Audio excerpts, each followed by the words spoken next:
Welcome all participants. This is Dr. Saurabh Agarwal, and I'll be taking your topic of equity trading strategies based on technical analysis. I must compliment VIPS, Vivekananda Institute of Professional Studies, and Dr. Poonam Khurana, with whom I did my PhD at the prestigious Faculty of Management Studies, University of Delhi. So today our focus is equity trading strategies. The strategies which I'm going to talk about are relevant for those people who would like to trade on a day-to-day basis.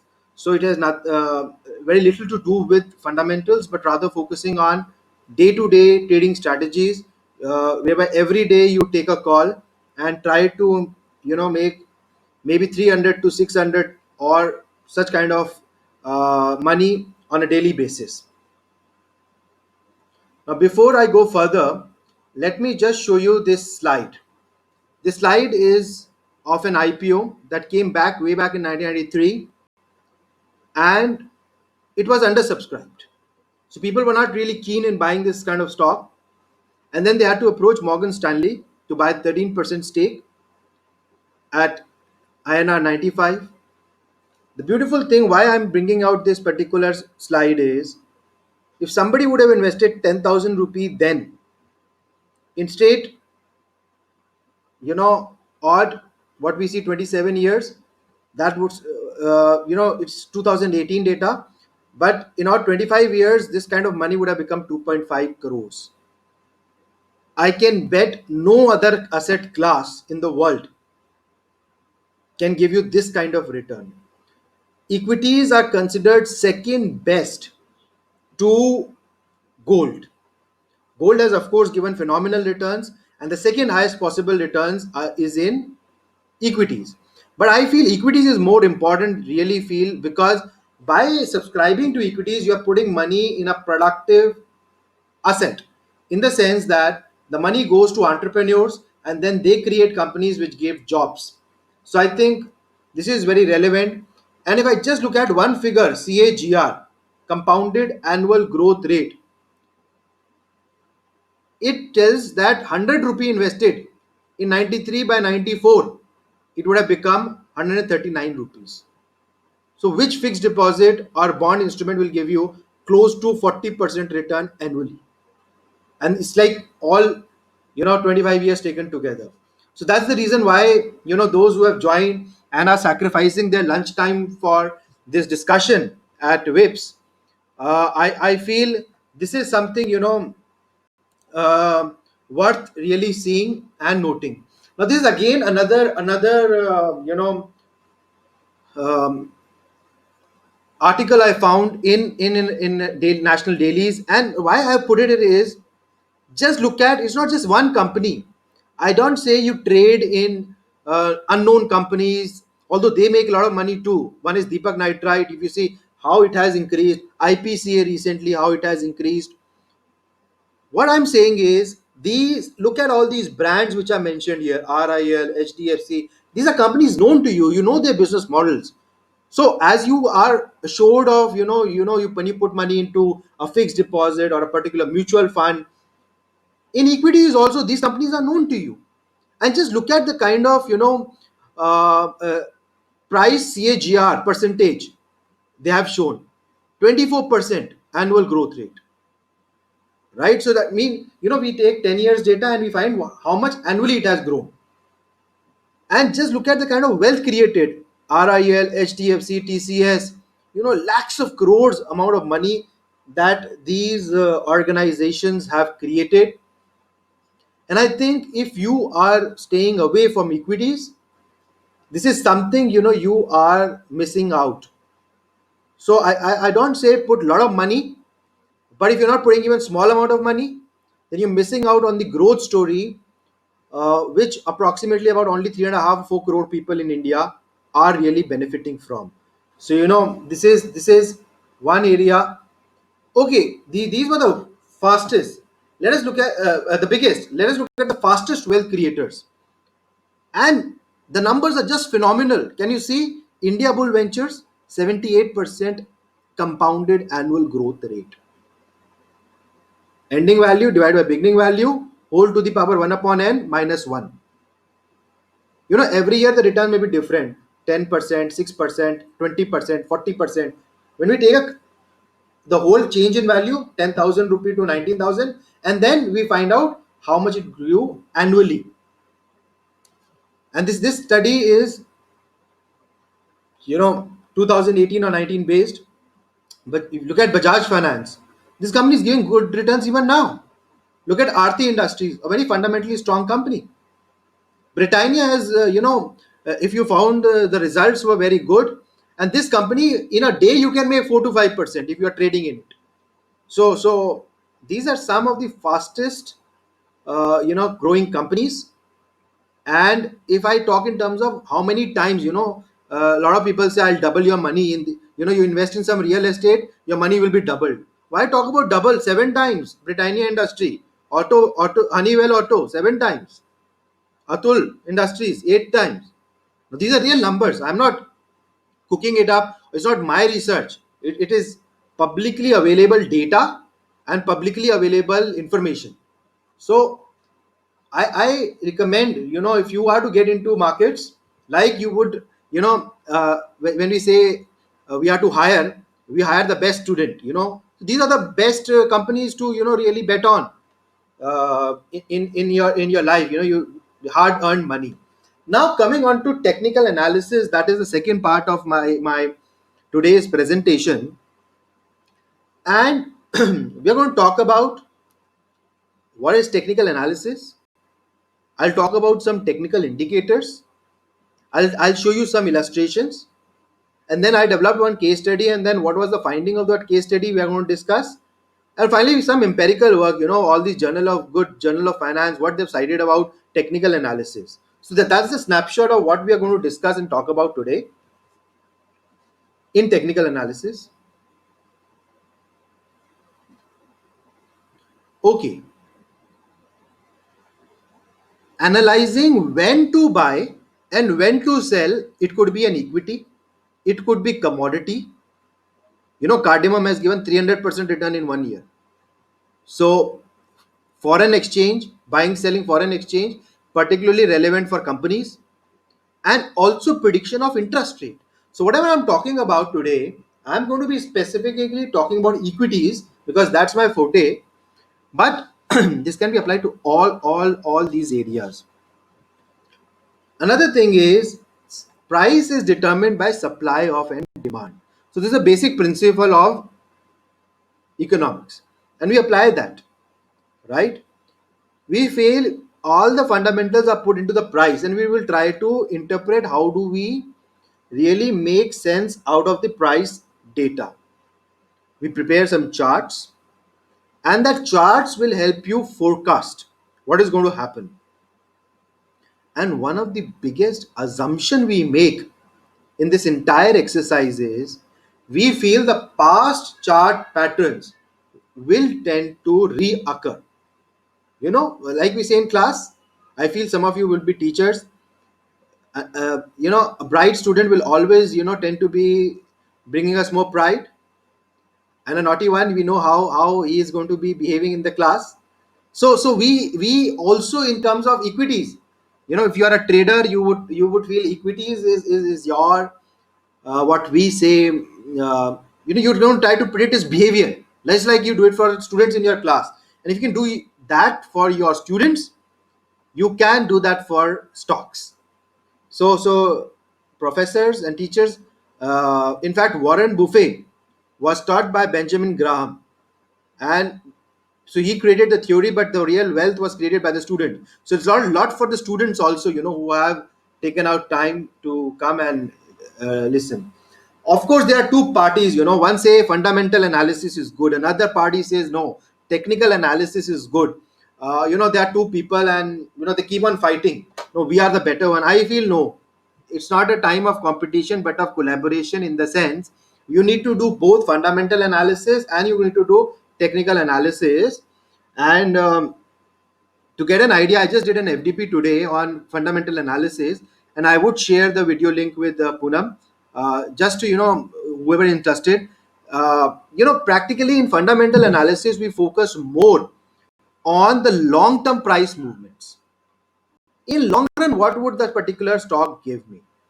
For example, Warren Buffett invested almost $400 million in PetroChina after reading the annual report, and he ended up making $1.2 billion. But he had to wait. Focus on fundamental account. You've been taught a lot of accounting ratios. We apply them. We do peer analysis. We apply valuation analysis. So it's to appeal to long term. Once you have identified, I've shown you some fundamentally strong stocks in the beginning. Once so that task is done by the fundamental analysis. Now I have identified, okay, these 4 or 5 stocks I know are part of my basket now. Now, what is the short term value? For example, HDFC.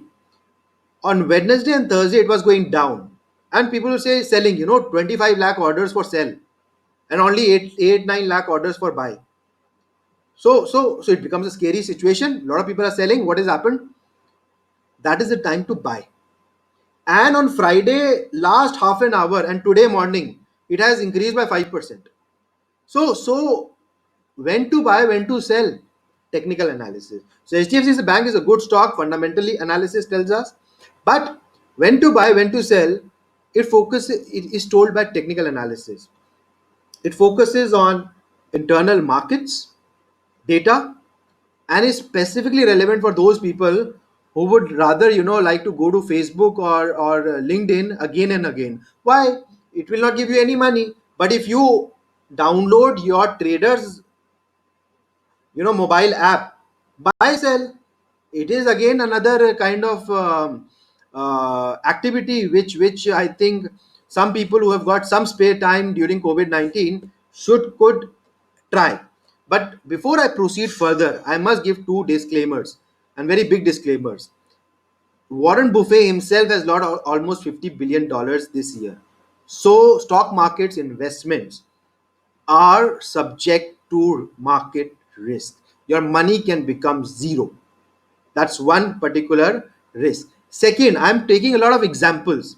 These all examples are for pure academic interest. It should not be taken as an advice, because for that there are specific financial advisors who have been mandated to do it. So that's their job. My task is only to tell you how to do research and how can you yourself become enabled to really interpret the advice given by the your relationship manager. Okay, let's go to the basics. And this is the first theory which comes to our mind, Dow theory. Who was Charles Dow? Charles Dow was the founder of the Wall Street Journal, and he said, whenever we look at stock markets, we need to identify three movements: primary trends, secondary movements, and tertiary moves. A very beautiful theory, it applies today also. So he said, primary movement is the major task of the technical analyst. Your stock may be daily up and down, no problem, but if you plot it, it should be upward moving. So we bulls are interested in that particular stock. Just plot RIL right now, and you will see bulls are interested. Plot IPCA, you will see. Plot Deepak Nitrite, you will see. Plot HDFC Bank, you will see. The moving average is also upward sloping. Primary trend. So if a stock continuously keeps on moving up for a very long period, 4 years, 5 years, 6 years, and you're plotting daily data, it means it has a positive primary trend. Then comes the secondary movements. These are short swings, running from 2 weeks to a month. We also call them corrections. If it has appreciated too much, some correction will come. Then we have also tertiary movement, daily, certain stocks, like Lemon Tree, Chalet Hotel, uh, circuit filters were applied on them, because in a day, maximum you're allowed to go up to 10%, and that 10% happens in first half an hour. So a circuit filter is applied and the trading in your stock stops. Charles Dow said secondary and tertiary movements are useless. act of a technical analyst is to find the primary trend. Once we identify the primary trend, then we should try to invest in that particular stocks. So let me, okay, I've done it from money control. We will see it for some stocks. We'll plot the live data also.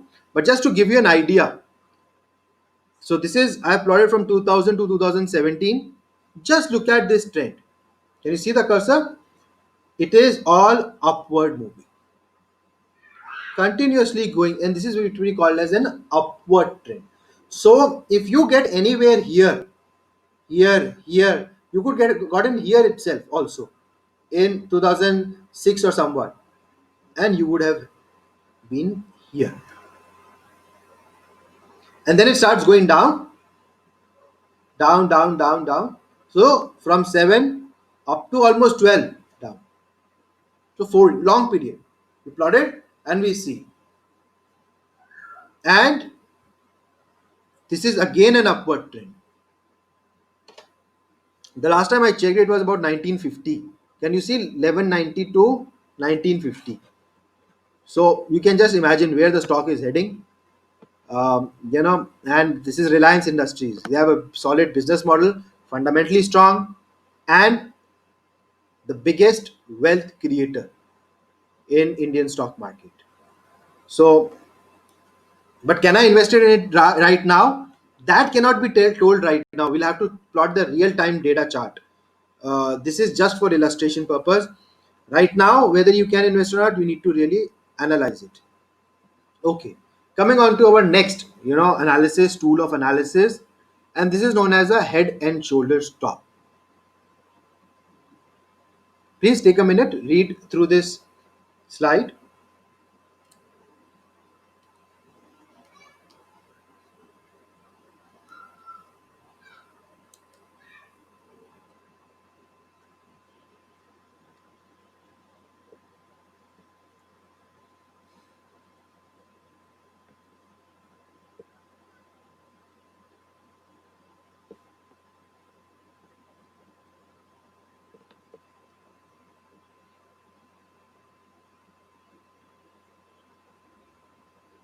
So in this, what we see, there is heavy buying, then it comes down.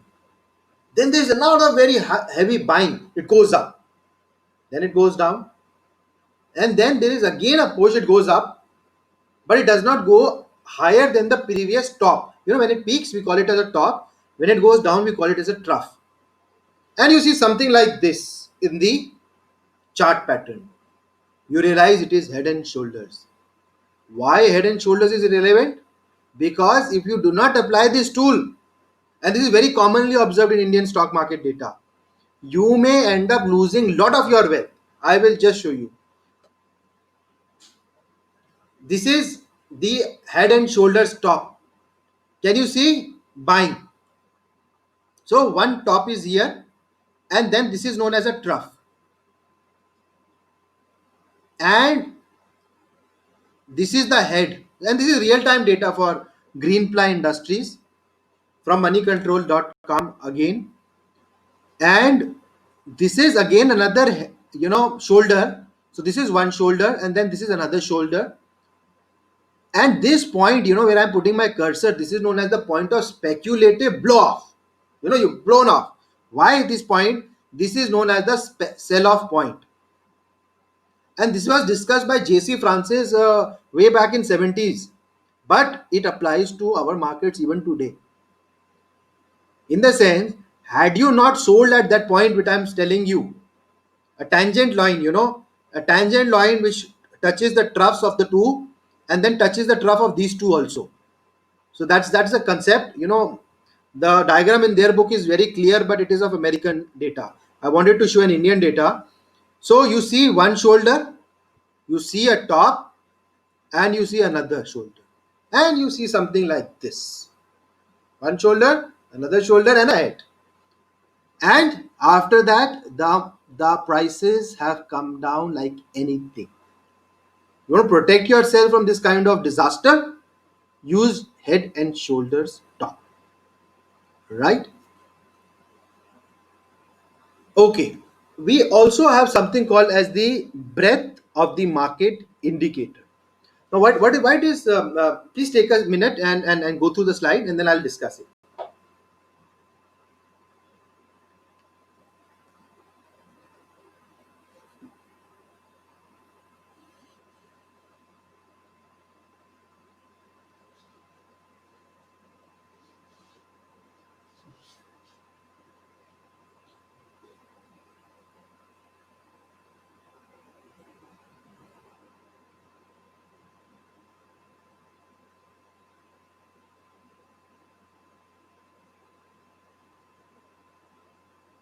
Okay.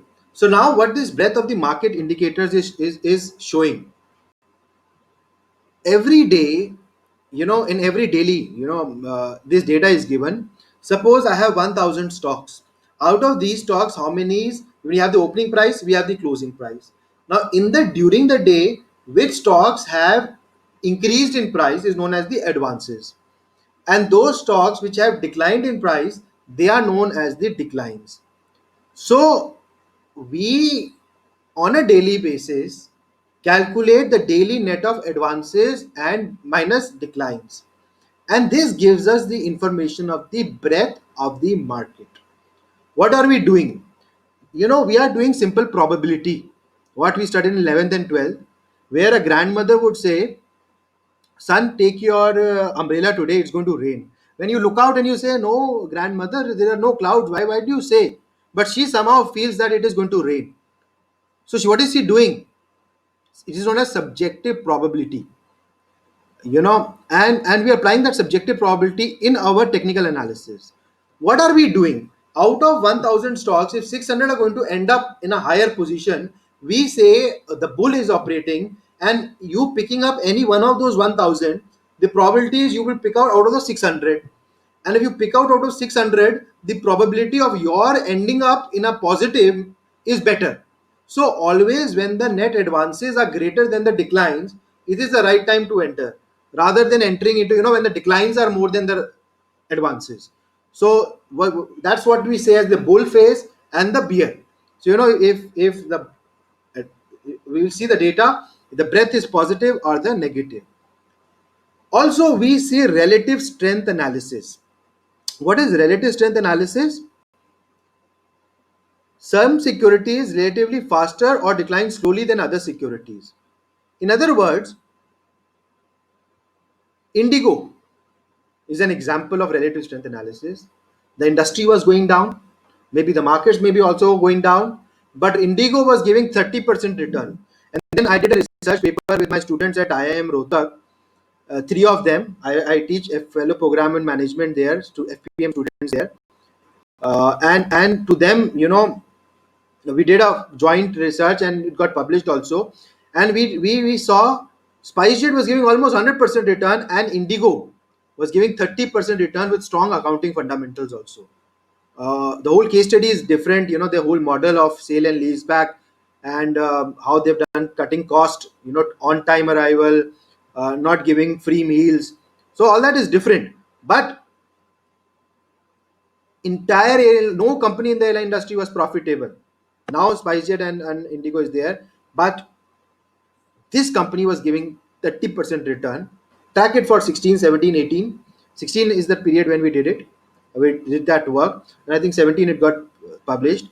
So relative strength, in the industry, maybe the whole industry is doing bad, but there are certain companies in that industry which are beautiful, and you need to identify which are the companies which are beautiful, which would enter your basket of portfolio, right? Okay. So this is one data. We have the advances. So it's a weekly kind of data, Tuesday to Tuesday. Advances, that means their closing was higher than their opening. Declines means their closing was lower than their opening. And we just A minus D gives us this net of advances or declines. And this is the breadth of the market. And we find the cumulative frequency. Right? You remember cumulative frequency statistics classes? So here is the relevance of cumulative frequency. So we just add 103 and 215 and we add all the three. This is the figure. Now, as and when this figure negative, the breadth has still positive. We are not interested in the number. You see, these one, two, three, four, five, they are positive, and this one is negative. So here the breadth is positive, and here the breadth is negative. So what we say is the good time to enter into the market was anywhere between Tuesday to Friday or maybe Monday also, because that time the breadth is positive. But it has a decline is visible. So the reasonable estimated up to Friday only, and now it is going down and it is become negative. So once the breadth of the market is negative, do not enter the market. Right? This is one particular advice, and this daily data is available in Economic Times, in Business Line. So these are the newspapers I generally read. Okay, we come on to the relative strength analysis. In relevant strength, what we do is, suppose for 2001 daily data we take arithmetic mean. All of you remember, we just take the arithmetic mean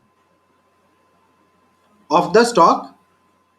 If there are 10 companies in the stock, add their price, average of them on a daily basis and for the entire year. And for stock market, the market capitalization is there, divided by the number of shares, and then for the whole year, average. So we have three things, three inputs: average price of stock, average price of industry, average price of the market. And then we create three ratios: stock divided by industry, stock divided by the market, industry divided by the market. Let us look at the first: stock divided by the industry. Clearly upward moving shows that the stock is doing much better than the industry.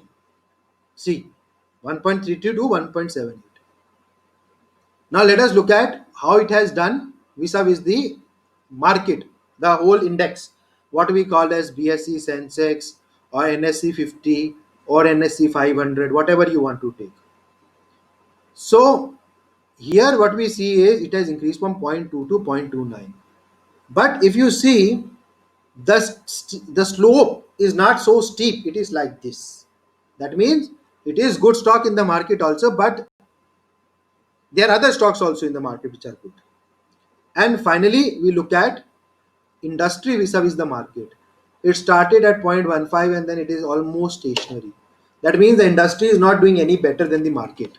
So this is, by this particular data analysis, we try to identify the relative strength of any particular stock.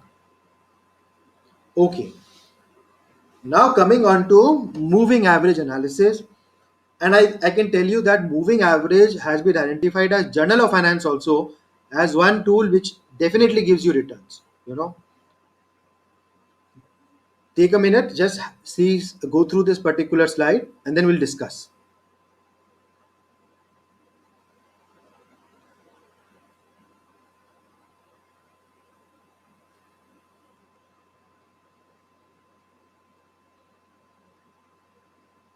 So the first case, your moving average line is flattening, and then the stock, like a rocket, it goes up. So buy. Second, stock price line falls. So this is our stock price moving average line. It is rising, it is flat, and the stock price falls below the moving average line, which is rising. So now my stock is coming from there, and it is going down, but still I will buy because my moving average is rising. Third, my moving average line is rising, my stock price is coming down before it touches the moving average line, and then it starts rising again. Definitely buy. Right? So these 3 points, it's a buy, buy, buy. Now coming on to sell signal. Now sell signal is stock price line drops when the graph of moving, your flat moving average, and it is coming from up, up, up, up, up, up, up, up, it is going down. So sell. Stock price line, the moving average line is declining. It's going down like this. You can see my hand. And stock price lines rises from below like this. No, sell. Third, my moving average line is declining and my stock price rises, and before touching it, it goes down. Sell. So we're going to see some chart patterns that is going to make things more clearer. But these are mechanical trading rules which are being used by algorithm traders to put it into the software, and the software would make the trades. Let me just show you this again for Reliance. I have plotted a short-term moving average of 14 days. What is moving average? I take, you take, average 14 days price data divided by 14. If I am doing every 14 day like this, it's known as moving average. So first 14 days, then tomorrow the next 14 days, and then divide by 14. This this line is the price line, and this smooth line is the moving average line. Can you see it was flattening? Nobody can tell I should buy it or not right now. And here, the rocket goes. It cuts it from below, buy. Right? So you can buy, and easily from somewhat like 1000, you could have risen to 1168. So per stock you could have made 168. Three stocks you could make 600 rupees. I think you can easily enjoy in canteen, Vips canteen, and also treat me, right? Okay. Another very prominent tool used by traders is the MACD, moving average convergence divergence. It's actually a difference between 26-day and a 12-day exponential moving average. And this is the difference that is known as MACD. And on that MACD, we plot a trigger line, which is a 9-day EMA, exponential moving average. I had discussed with you moving average, but now another word has been added, exponential. What is this exponential moving average? Exponential moving average is, suppose I say 26-day exponential moving average. It means when I divided whole data with 26, I am giving equal weight to all the data in my 26 days. Now I say no, I need to give more weight to my data, which is yesterday. Then I need to give lesser weight to my data day before yesterday.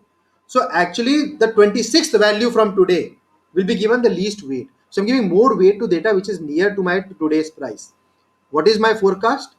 I expect my future price to be closer to my previous yesterday's price rather than 26th day before price. So this is the relevance of an exponential moving average. How do we identify? We are not interested too much in theory. Buy and sell, that's our target. Trading rule, whenever the MACD is above the signal line, buy. And it should be above zero also. So it should be positive and it should be above the signal line, red line. If it is above, we can buy. That is one. This is known as the crossover. Overbought, oversold situation. Normally it is within a particular range, but sometimes you see it is too much high. Sell. That means it has been overbought. If it is too much sold, it is too much below, negative, beyond its normal range, buy, because that time people have oversold it. So there is no hard and fast figure which I can give you for buy and overbought and oversold. It's only through practice and experience you learn about it. And then we have divergences. MACD is making new low, but price is not doing anything. So teacher is making all the effort, but student not acting. What should you do? Do not use MACD. Right? You have to be very cautious. MACD is rising, but price is not rising. Why? Be cautious. Or MACD is falling, but price is not falling. Why? So these are known as divergences. Divergences are to be very carefully seen, and if you see divergences happening, do not play with your money. All right. Now this is how it is plotted. Sometimes histograms are also plotted. Now if you see this point, this is again for Maruti Suzuki. We plotted it. Of course, Maruti Suzuki is nowhere here. This is previous data. Now just see this. Here MACD is positive and above. This red line is the trigger line. Had it this green black line been above it, it would have been further better. Here also it is above, right? The minute it becomes zero, that is the time we say sell. But here positive, had this been above red line, it would have been even further better, right? So this tells you some buy signals. So here it is falling, we will not buy. Here it is negative, we will not buy. So this is how we interpret MACD. Now we also come on to stochastic oscillators. What happens is, what we are doing is certain indicators, but we also have certain momentum indicators. Price in the numerator vis-a-vis price range in the denominator. So we're talking about stochastic environment, random, totally randomness is there. There are three price points, today's price, and then there are two more prices which are there. And we say, how do we interpret? So the interpretation of stochastic oscillator, there are two lines there, percentage K line and a percentage D line. Take percentage K line as the price line and percentage D line as the moving average, right? So whatever analysis I have got you for moving average, you can apply it on stochastic oscillators also. Another point is, if it goes below a particular level, say below 20, it's oversold situation, and that is the time you should buy, right? If it is rises above a particular level, say 80, so then it is over bought situation, it may come down. So again, it is giving a sign. Also, when like a moving price line cuts the moving average line, I said, say this is a moving average line, percentage D line, and percentage K cuts it like this, buy. Also, if divergences are there, do not use this indicator. Divergences is, my indicator is going down, my stock is going up, like this. Divergences also happen, and there are certain other behavioral forces which are there, which is again a different topic beyond the scope of today's lecture. Now please see this. Percentage K line is represented by the green line, and percentage D line is represented by the red line. So here it is flat, can you see? And my green line was below it, and it has cut it, and it is going up, buy. And I'm not using this price line, I'm using this indicator. And the minute here it has flattened, and now from it is cutting it from the top and going down, I sell.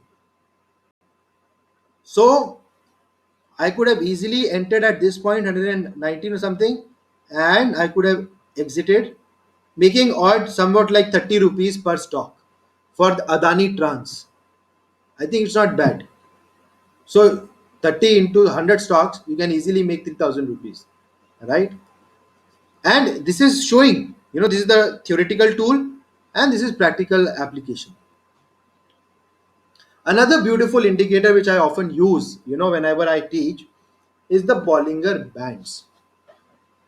What are these Bollinger Bands? These Bollinger Bands are plotted standard deviation below and above the moving average.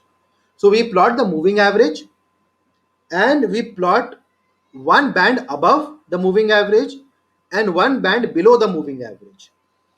And let me tell you, leaving everything else, this tool is very powerful. Of course, you have to use all of them. It gives you the range. A price starting at one point of the band will go all the way to the other part of the band. The bands widen due to volatility, the bands contract when the volatility is low. The best thing is a move which originates at one part will go all the way to the other part. And this can help you make money using price targeting, right? Let me just have a look at this diagram. This diagram is for Federal Bank, and Bollinger Bands have been plotted for Federal Bank. Now, I just told a theory, I did not know Federal Bank will act in this manner or not. But just look at this. It originates from here and it goes all the way till here. So, buy. You could have easily made this kind of money. Now look at here. This is moving average line upward. If price touches the moving average and then again rises, buy, which is represented here. Can you see that? It touched this point and then, so it was not sell. Normally I would say from here, if it starts going down, we should sell. No, moving average is up. The price line touches the moving average and again starts rising. And similar trend is observed. It is only here that it has crossed it below, but then also it has not touched this line and started again rising. Can you see that? And a moving average line is always upward sloping, so buy, buy, buy, buy. And see here also it is rising. Here moving average is rising, so we cannot know when to sell or not. Once it crosses this line, and now my moving average also turns negative. You see it has started going down. My moving average is going down. My price is going down. But I started somewhere here, at 64, and I've already reached somewhere like 114. Book my profit. This is known as profit booking. If you do not book your profit right now, you may end up losing money. And you see, other part also, you want to just trade in bulk, 1,000 shares, 2,000 shares, lot of money is going from here to here, from here to here, here to here, here to here, here to here, here to here, here to here, here to here. And you can do it for index also. All these stock experts, they come on to Z Business and they say, we expect the index to reach this much figure today. They are using these tools. They are not gods. They are using these tools to actually predict. For example, I can predict right now from here at standing here 124. I think once it starts going down, I think it can go, and I will say the lower point 109. It may go down to 109, and when it goes, if it goes, ultimately a lot of people start respecting that relationship manager. So you see, going down and then going up, then going down, then up. This is a range, up down, and you see you can. Then now the moving average is also line. So this is how easily you can use Bollinger Bands to make money in capital markets. Okay, please go through this slide. So I have a case study also, and I'll just discuss the crux of that case study. What happened was this stock was trading almost at its 52-week high, and most would say that one should not. But when Daulat Capital, they are a broking firm, they said no, you should. And actually, if somebody would have invested, I would have made a lot of money. So just because the stock is trading near its 52-week high, you just don't end up not buying that stock. So this is again another learning which this case study can tell is, not necessarily. I'll share this case study with Poonam maybe after the class. Do not just go by the fact that if a stock is trading near its 52-week high, it has no scope to go further high. You really don't know where the sky is the limit. Okay, now let me also share with you some empirical work. We are all in academics, and we found in Journal of Finance stocks which lose in one month tend to gain in the next one. Normally we find the winners and we buy the winners and we lose in the next month. Now do this. Identify the losers of the last month, top losers of last month, and then which are the fundamentally good stocks in that, right? Once you do that, you invest in those stocks in the next month and let's see what happens. I'm not sure, but Professor Jagdish says it should happen, that it should increase. All right. Okay. Then we had Block, Libaran, and Likonshok. They say that moving averages, what I have taught you, and support and resistance are very good. We have certain, particular stock reaches a particular level, so there is support, it doesn't let it go down, and then it reaches a particular high level, there is resistance, it doesn't let it go further high. These are very important tools to be able to, which work in stock markets. And then high volume portfolios respond faster to market returns than do low volume. So practically those stocks which are having, how do we apply it? Uh, Higher volume stocks will show more volatility. And finally, 2000, Low, Mamaisky, and Wang, they found that these technical tools do hold practical value. And that was my target. Okay, how do I come to know today which is the good stock? If you just, look at Business Line or Economic Times, they give technicals today is a section. And you can see, if you I will share with Poonam today's Business Line also. You will see they were saying SBI is good, ITC is good, May, and today you will see it has gone up. Even Reliance. So these newspapers, they are not just to be decorated in the library. They are to be put into your mind and processed, and so they do help you to identify which are the stocks. Last week, how did my mind go to HDFC? Actually, my broker, Business Line, all were talking about HDFC last week. That's losing. That's the time. When you come to know a good stock is losing, that's the best time in the market. Okay, this slide trying to show that can it be applied to commodities market? Yes. Can you see I have taught you MACD? It is written MACD. DMA, 50-day moving average. So practically for investing in gold also use these tools. So for commodities market also, just don't go blindly with anywhere. Do your own research, do your own homework. So this is what I wanted to show you in the PowerPoint. We have some time, I think. Let me just go on to technical charts. So what I've done is, you go on to money control, you just put the company's name here, and this will come. And then you put technical charts, it will show you technical charts, right? So this is very easy to do task at home, and I would recommend to read the Business Line I'm going to share with Poonam after the class. And then the companies mentioned, you do all that analysis which I've discussed. I've shared the PPT also with her. So you know HDFC blank is plotted right now, and what you see here, these are known as candlesticks. So if there are a lot of green of them, what does a lot of green show? A lot of green shows that the price is appreciating, and if there are too many red, it means the stock was declining, right? So you see it went down, and you see it is now more of green is there. Now you can just change it to a line. So this is the line. Very simple. You can put it in, you can have line. You want to say put it to the right, and this is up to, I think, last minute also. Normally a lot of tools are also made available by the broker, but I wanted you to use the free tool. They also have a, you can create your own portfolio also here, my portfolio.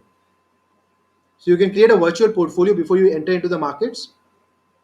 And now coming on to the tools.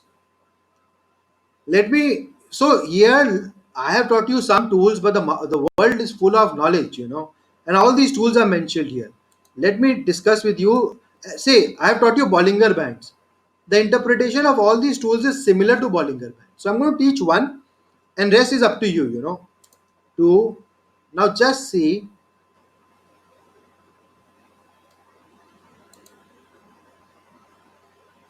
This is the plot. Can you see my moving average is here? It has flattened. So here it gave me an idea I should sell it. Here it has flattened and my price line has cut it from above. Where it will go? My band is telling me it will go up to here. It did not go up till here, but it went up to here. Now here my price line, how did I come to know it is buy? This is all real data. No, this is we are working on real time data. Here it from top it touched moving average is up now. It is moving up, and from top it touched here and it went up. Where it will go from here? If you're dealing in lots of shares, you some of you may end up in good companies like Motilal Oswal or other such brokerage house like Edelweiss. So once it touches here and goes up, touched up, it is gone down. You see here also, it's not selling sell because it has touched and it has gone up. But after that, it went down. And here, moving average has also become down. Dr. Saurav, we are not able to see the chart right now, I guess. If you can show the chart you are explaining, that is not visible right now. Okay. Just thank you for your feedback.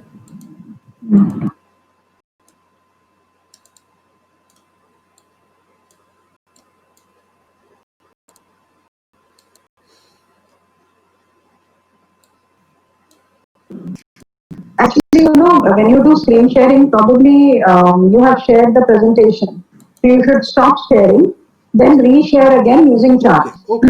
No problem. This is for Professor Agarwal. Yes. Just a second. Because you're on PowerPoint, it does not allow any other people to share. Is it visible now? Yeah, now it is. Okay, good. So I'll just repeat what I said. You can go on to moneycontrol.com. You can put RIL here, and it will come in once it or RIL or HDFC Bank. Once this comes, you put on to go on to technical charts, and another window will open, and this will come. When I did it, we initially had, normally people see candlesticks, so like this. This is what I explained. Green means your closing was higher than the opening, and red means your closing was lower than the opening. If a lot of reds are there, it means this is a loss. Every day it is losing. So this stock is good for short selling. If you see a lot of green, it means this stock is good for buying. Both happens on the stock market. Okay. So then I went here, and then I discussed that these are the different bands. I have discussed with you Bollinger bands, and then I click this button. Immediately my Bollinger bands was plotted. I convert this to line. There are many price patterns you can see. Now this is real data. Now what I was explaining in HDFC, so we have BSE price data, we have NSE, wherever you want to plot. And downward it is showing volume data. Right? Red means most of the volume was associated with selling. Green means most of the volume was associated with buying. Now what I was trying to show in this particular is, this particular point, it was flattened and my price cut it from above. So average cut from above, sell, and you see it has gone down like anything. Right here it has gone. So one understanding, I'm applying Bollinger bands and moving averages. So here it gave an signal where it will go, the band's lower limit. I can say maximum it will go down to 719. So I know where my losses are going to be maximum. Right? From here, if you see, it has gone going up, but I don't know it will go up or not. When do I get into the market? I get into the market when this line, this has turned upward, moving average line, and price line from above it touches and it again starts going up. Please understand, like we observe our students in class very carefully. Similarly, we need to observe the spiral pattern very carefully over years. I am able to see it very easily because I have been teaching it for almost 15 years. So not that just you see once and then you start doing. First create a virtual portfolio, then it is going up till here, then it has started going down. Here also there is no fear, but you see moving average has turned down flat here. Now it is a time to sell, and it has gone down. Here it is flat, but it has cut it from below. Moving average buy, and where it will go? I can tell you it will go up to here. So it has not gone up to here; it has gone up to here only. So practically trend moving from one part moves to the other part, from this part to this part. And today, right now, suppose it is at X amount of money. Of course, it's up to only 17th. It's not today, 19th. So here it is, 1100. It has reached. It will reach maximum 1129. This is what I can make. But here this is flat and it is rising. So what I predict right now for the HDFC, I can say. Also, we can apply general. There are many general indicators also.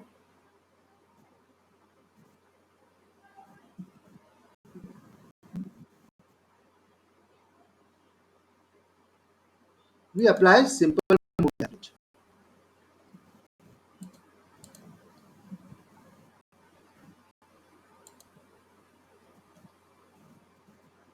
So moving average I had explained with that. So it is again showing the same because Bollinger Band has an inbuilt. So I have removed that. You put it here. You just want to use simple moving average. You can just put it here, and this way you can analyze the stock and moving average. You see upward sloping, touches it from above and goes up, and it is holding true in stock market.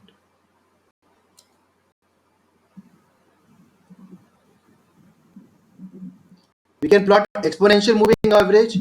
This will be giving more weight to the recent data. We can plot stochastic oscillator, which I have taught you.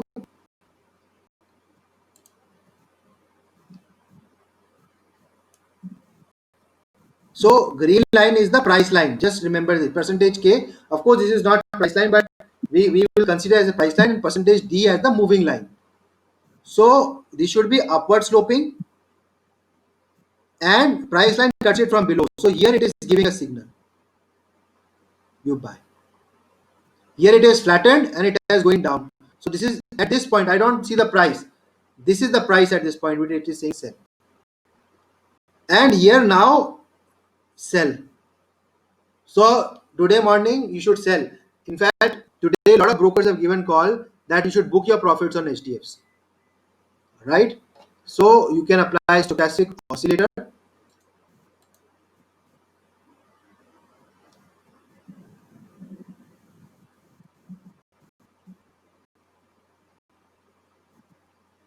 You can also apply MACD, which we have discussed.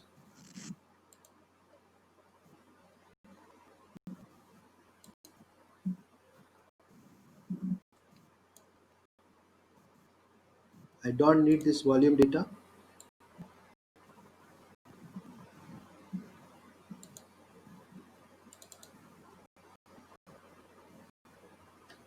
Now you see this black line and green line.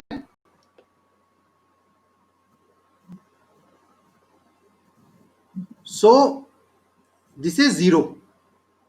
So all this time it was not saying buy. It should be above 0. And this black line should be above this red line, which is the 9-day signal line.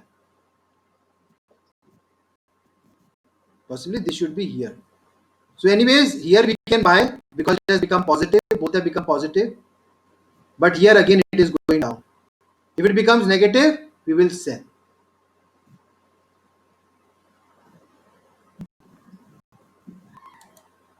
So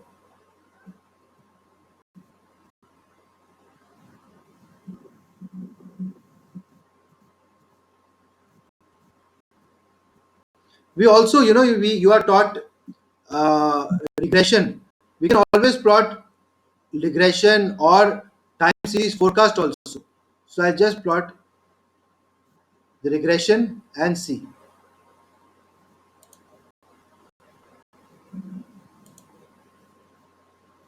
So it will be further smoothened, but it is trying to give a linear regression of where the trend is. Of course, if the trend is flat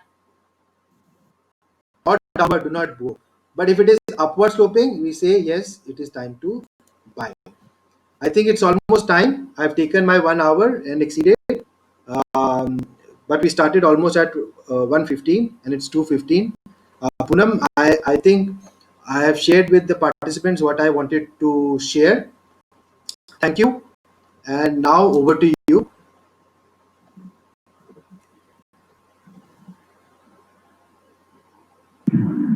Yes, Dr. Saurabh, thank you so much.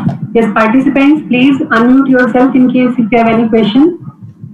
Uh, I had actually shared a question on the chat, but then probably Professor Agarwal just missed it inadvertently. But my question was, Professor Agarwal, how have the charts moved during the pandemic? Have they maintained their, tempo and positioning during the pandemic? I mean, have we had? I'm Do we reading have it such? now. I'm reading it now, ma'am. No Yes. problem, no problem. Yes. So, because see, what I would like to add to this question is that we were seeing a loss of liquidity and the series of NPAs which were kind of overflowing. So there was essentially a liquidity crunch followed by credit crunch, because of which the whole market was seeing a low before the actual breakout in March in India. Though the breakout was out in the European markets in much before that, almost a month before that, and the Chinese markets from January onwards. So, in India specifically, when did we actually start seeing the impact of the pandemic on the markets? Number one, so it was like a further low on the existing low, which would have happened. Number one. Number two, the patterns of these charts, have they changed during the pandemic? Because it's a significant amount of data that now we must be having with us. We're talking from March beginning to July end almost, which is like a significant 4 month data. So do we have any such analysis that has been done to, see and analyze whether these charts have changed during the pandemic? Because they're all drawn by behavior more or less. So given the pandemic, the behavioral patterns also of investors may have changed. And obviously, the rise of cryptocurrency and the way it has grown vis-a-vis other, because equities have been on a lower end and these currencies have been on the higher end. So, does that have a cannibalizing effect on the returns for equity? So, I think there are multiple questions clubbed in it. So, if you can just give me an insight on all of them, thank you so much. So thank you, Indraji, for your question. And of course, your question is very deep. And but to answer your question, it may take another 1 hour. But I will not Oh take. my I will God. just. I will just summarize in 5 minutes. I think Yeah, yeah. I have written a paper, research paper, Oh, fantastic. and that research paper tried to do an event study. What you are just saying is a part of event study. What we say, and Okay. what we do is we try to see when was the declaration done. So declaration of pandemic was done by WHO on 11th of March. Right. Absolutely. So actually it started coming in the first week of March itself, and the news Yeah. started coming in, but the markets did not react to that, because Right. we thought it would be something like Ebola or something which may not really much affect us. That was the Absolutely. thinking. Absolutely. But Right. on Right. Right. 11th of March, when WHO made this, so the March period saw a bloodbath. What we did was we divided the effect into plus minus 10 days, then Okay. we divided it into plus minus 20 days, Oh, great. plus minus 30 days, Right. and we then, uh, very easily using simple F test, you can see the volatility. So Right, one, right, right. the volatility has tremendously increased. And Mhm. now coming on to the impact on stock market, we have to understand that pandemic has affected some sectors, and we, our research paper actually discusses six companies belonging to hotel and tourism sector. And Oh, why that's we have taken hotel and tourism sector is because in one of the previous research papers in 2007, uh, they did it. These are the sectors which are mostly affected. So okay. practically what we observed was, if my index has gone down by 22%, the stock went down almost by 44%. Okay. So actually a decline was observed, a much greater decline was observed in the prices of stocks belonging to hospitality and this tourism sector. However, when I say this, there are certain stocks which have, that would make fear, all this talk will make everybody fearful. But not all stocks are like that. Not all airline is affected, hotel and tourism is affected. But now look at Yes. the other aspect. If you Yeah. see, when everybody was selling, had you invested in HDFC, had you invested in Britannia Industries, people have started eating a lot of biscuits and other things. Had you invested in Deepak Nitrite because a lot of their fertilizer is being used, you know, the task of a technical analyst is to identify when to buy which one. So, Absolutely. so even Absolutely. in during this pandemic period, and even as I stand today, there are a lot of buying opportunities coming today. For example, as a trader, Wednesday, Thursday was the time to buy HDFC. Today on Monday, I'm saying that no, it is a time to sell, book your profit. And when it dips back to around 1000 or 1050, between 1000 and 1050, you buy, Mhm. right? So this is how we tend to really relate. And maybe once that paper is published, I'll share it with you. Right? Sure. Thank you so much. It's still under review, and So, let's hope so if I've understood you it correctly, it sees is. the day of the light. That is one. Now coming on to the second question about cryptocurrency, Yeah. I really don't see cryptocurrency as any threat to the equities market. The reason being, Okay. Yeah. equities market is a perfectly legitimate way to do trading and earn returns, Absolutely. whereas the crypto market has evolved out Right. of a announcement by Supreme Court that you cannot ban them. But there are no legal rules as of now, you know True. to regulate the entire market. Right. So, I was speaking at SHM, event also, which happened last week, and their recording I Yeah. will also share with your students. In fact, that had a lot of father figures from the stock market also. Please Right. Right. understand, in cryptocurrency, you are still exposed to frauds, because Yeah. if something is not regulated, the entire KYC is not registered. RBI has not Yeah. given any regulation. As of now, what has Supreme Court done is, you cannot stop them, but somebody has to regulate them. Who is regulating? And RBI is working in this direction. In fact, RBI has itself said, in fact, one of the research papers by our journal Finance India said that India should have its own cryptocurrency, and RBI is thinking along those lines. Once we have cryptocurrency by Reserve Bank of India, which is a legitimate cryptocurrency, and people start using that as a method, then also I Right. think cryptocurrency is more of relating with transfer of money in a very costless manner across borders, rather than a tool. Of course it has generated, I'm sure it has generated far more returns, but I'm not sure about the legality. The CEO of one of the companies are put behind bars. Second, what is the legal framework? As a faculty member, as a professor, I cannot recommend anyone to go in for something which is still not regulated, and the companies which are trading in it have actually using the pronouncement of Supreme Court to run. So I think I will wait for guidelines to be there. So I don't see, like gold is there, their commodities market is there, derivatives is there. Yeah. Nothing has Yeah. beaten the, if you open Z business, Look, or you शुक्र open है. CNBC Awas, even despite all mutual fund and everything, equity still remain to be the love of a lot of people, and a lot of focus is there, Absolutely. Absolutely. Absolutely. right? So, okay, I have got some. Swati, thank you, Dr. Swati. Okay. So, what is your view on the stock price of Yes Bank? So, Dr. Ashu, Yes Bank is one stock which I have, when it was trading around 250, I recommended people to stay away from it, because when it went down 55, 60, I stayed, asked people to stay away from it. Even if it is right now low, I would ask you to stay away from it. Why? Please understand, I said technical analysis and fundamental analysis are not separate. I've taught you all those tools, you can apply them, but just understand the agencies are investigating some sort of irregular transactions in Yes Bank. I don't know if they happened, they did not happen. But such news have an effect on sentiments. And with every negative sentiment, the market overreacts. There is a theory by Debont and Thaler. There is a size, magnitude, and intensity effect of a negative news. So every time a negative news will come, anything about I will not name the person or his family, about Yes Bank or that family, Yes Bank may go down.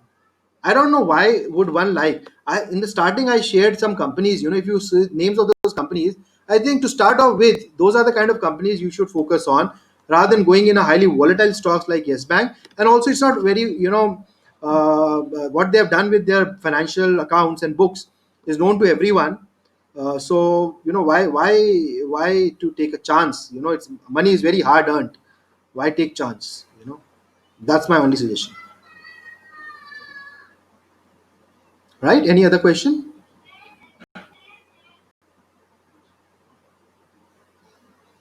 Thank you, Dr. Ashu Lamba, for your question. Sir, may I please ask a question? This is Dr. Isha. Yes, Dr. Isha. Hello. Yes, please, please. Sir, you talked about fundamental analysis followed by technical analysis. Now, these days we've been hearing a lot on quantitative analysis as well, which focuses more on momentum style of investing. So, is it that one should solely depend on one style of investing? Because if we look at the traders, they specifically focus on technical analysis. But if we look at investors, they are the ones who advocate fundamental analysis. So just want to understand what would be the right way of investment, or for even if a student asks me that, ma'am, which is the right way of investing or maybe trading, so what should be our answer to it? Okay. So if he is asking for trading, your question is giving you the answer itself. If he is asking for trading, then technical analysis is the tool which we tend to use. Second is, you have talked about fundamental analysis. If somebody wants to invest and then he wants to sleep over it for 3 to 10 years, I think fundamental analysis is the way. Warren Buffett used to research almost a year or and a half, and then he's going to put bulk of money into that one particular stock. So fundamental analysis is if you're a long-term investor looking at 3 years time period to invest, then I think you should go in for fundamental analysis. For trading, also, I would recommend first do fundamental analysis and then use this technical analysis for day-to-day trades. You also talked about quantitative investments and also algorithmic trading, which is coming in popular. But I must tell you that those tools are not available to small retail investors. So until unless you are trading or dealing in bulks, lakhs of shares buying and selling every day, you don't have access to those kind of sophisticated quantitative technology. Although my PhD thesis talked about how we could create algorithms based on the theories that have been created in the past in stock market, but really creating algorithms and that can work on real time data, it requires a lot of investment and access to real time data, which I think retail investors do not have, because those agencies charge a lot of money. So, and the software cost a lot of money. So that is only relevant for if you're trading every day, into crores of money, then quantitative investing is the right tool. But for a retail investor, I think day-to-day trades, technical analysis, 1 year, 2 year, 3 year time period, fundamental analysis, right?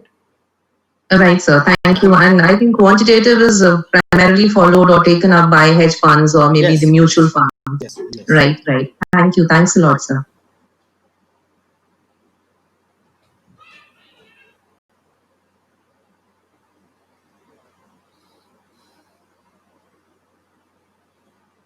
Do we have any more questions? Yes, I just saw Dr. Anuj Agarwal has sent a question. Sure. I don't know. Dr. Anuj. Um of course, I have a lot of respect for Shri Rakesh Jhunjhunwala, but somehow, I have tried to follow him, and every time I try to follow him, I may end up making losses. So he speaks something. I don't know what he does. So what I would recommend is, rather than listening to Rakesh Jhunjhunwala, do your own research. And as regard your question of balance sheet and profit and stock market, just follow this company Deepak Nitrite. Just look at the way they have given 20% gain in their profits, 25%, 30% gain in their sales. Just see, and then see what is the returns they have given. Look at Britannia Industries. Just do the same analysis.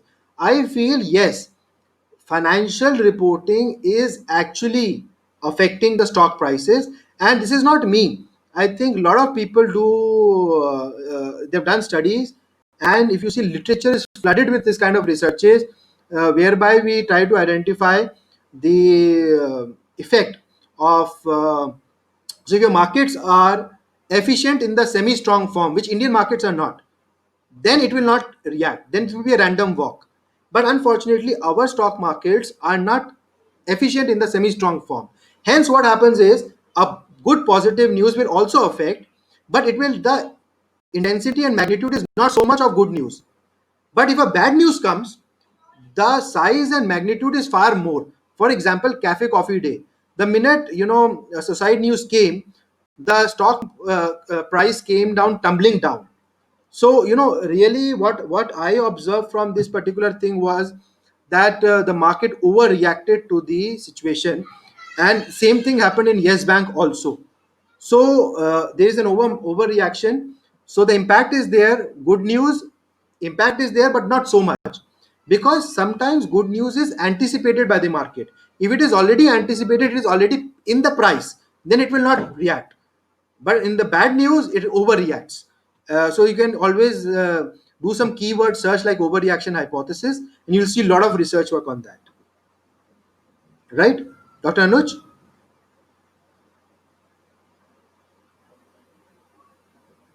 So just to add on here, Yeah. that when you talked about the overreaction in case of CCD or Cafe Coffee Day, so can an event study like the paper which you've just done, an Yes. event study be done on such sort of incidents and identify what is the impact on the the stock price and whether the impact was significant or insignificant?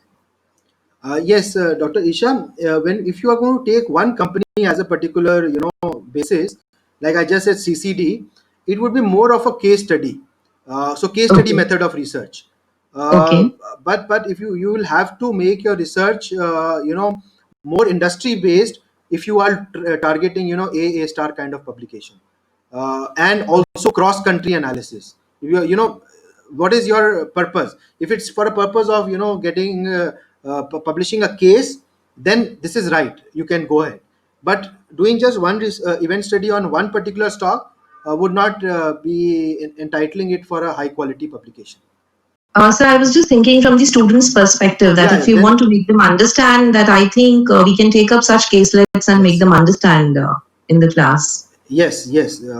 You can apply the same tools, and I think once my research paper is out, I would share it with Indraji and also Poonam, and then you could follow the same for one stock also. So that would Yes. So become case nice. study. Yes, sir. Thanks a lot, sir. Afternoon, sir. Sir, I have a question. Is it not better to invest in mutual funds as compared to equity? Okay, it's a beautiful question. And I have PowerPoint, but I think it's to show you.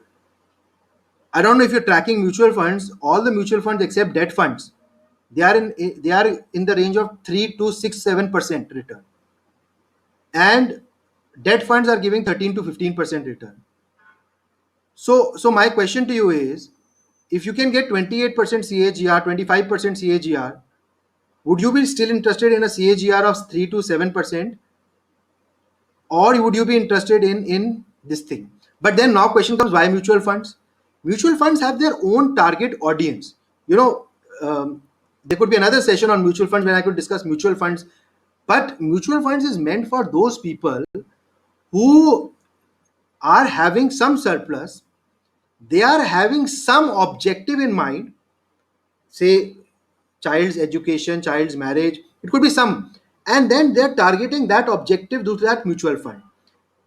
Before this particular COVID-19 pandemic, mutual funds were giving anywhere between 15 to 22%. That was the good mutual funds, focus 25, or what we can say, they were giving. But here you could, it's a personal choice. As an individual, I feel if you have the knowledge and you can apply, then there's nothing better. It's the second highest return giving asset class. But those who do not have any knowledge, do not want to spend time, mutual fund is a good way. And if you are investing currently, then I think debt mutual funds are better. One SBI scheme is also there, so they're giving about 12 to 13% return even in today's time, and they are tax efficient also. So yes, mutual funds are good, but the audience for them is totally different. Somebody likes just like somebody would like Shah Rukh Khan and somebody would like Salman Khan. So both are good, both are doing their own job. So mutual funds are primarily for those people who like to invest regularly, systematic investment plan, who would like to withdraw systematically. They have certain objectives in mind. But real wealth cannot be created. You can't 7 times, 8 times, you can't create that kind of wealth, in mutual funds. So there is a difference. You want a slow, steady growth pace, then mutual fund is also a good way. But currently, mutual fund markets, although funds are flowing in, but those people who've done SIPs, if you see, track their returns, very, very poor returns as of now, 3 to 8, 9% as of now. If you track their 1, 2, 3, 4, 5 year return, all this data is available on Value Research. You can go onto their website, right? Thank you, sir.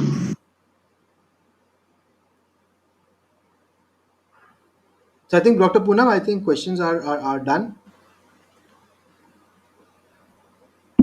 So if we do not have any more questions, I would like to, take this opportunity to thank Dr. Saurabh Agarwal, and very, very insightful session. Our faculty, I'm sure, has gained a lot. Our students also, and we may, engage you sometime more for some more insights, especially after your publication is done, I think, and maybe we could have some co-research, from few of our faculty members with you, given their keen interest. So, and you being into the field and already having done some work, so you may act as an assistant and a guide to some of our faculty members. Thank you. So we really look forward to a much greater, richer, and a mutually beneficial relationship with you. And it was a fantastic session. Thank you. We really enjoyed it, and it was so current and up to date. And I thank you for sharing your, valuable insights, which were quite unique in their own perspective. So thank you so much, and we are really privileged and honored, and we really look forward to have you more with us, and for more of our students, especially students from BCom who opt for investment management. So I'm sure, because I'm also taking that course, so maybe I'll just call you more for a few more guest lectures for our students. So thank you so much, and on behalf of VIPS family, we are really obliged for your favor today. And I thank Dr. Poonam for arranging this whole thing and coordinating this activity. It was a blissful, very enriching session. And thank you all my faculty members, all my students for being here, sparing their lunchtime completely, being so participative and being so proactive in the learning experience. So thank you all. And thank you, Professor Agarwal, once again. And God bless you all. Stay safe, stay blessed always. And I wish you all to be safe and smiling always. And thanks, Ram. And Dr. Poonam, maybe you can now close the session if there's nothing more. Thank you, Dr. Poonam. And thank you, Dr. Thank you, Professor. Thank you, everyone. Thank you so much. Thank you. Bye.